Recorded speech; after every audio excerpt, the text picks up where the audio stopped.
Okay, so if you're a currency trader now and you're looking at the world's major currencies, and obviously a lot of them are driven directly by central bank policy more than anything else. And again, you have a few here that are not completely on board with the inflation or else mantra. Do you think that those will come into line, like the BOJ being a big one, right? And do you think then that the trade is to short those currencies against, say, the dollar?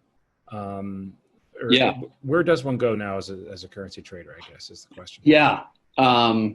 As you kind of lay it out, this is a big opportunity. If a lot of the market, has one framework, and not that many investors really do feel comfortable looking at currencies or looking at, interest rates and inflation, but it certainly does affect, equity prices, risk assets.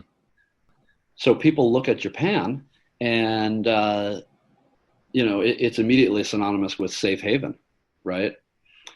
So you don't want to be short Japan, or short the yen at least, coming into any kind of messy period.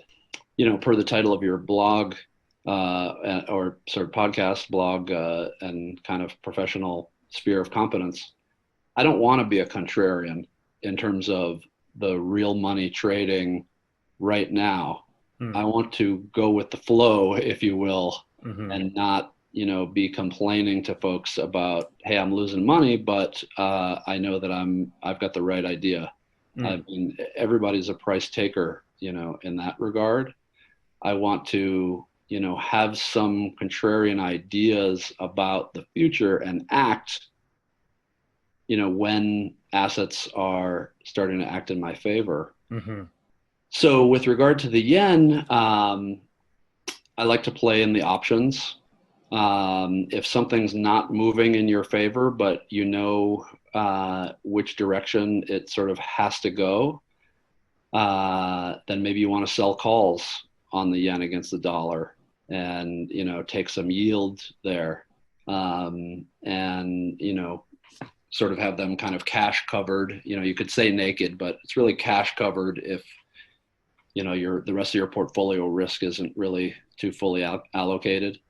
And if folks are really feeling risk averse and want to get coverage, they might pay you up pretty well for the calls you've written.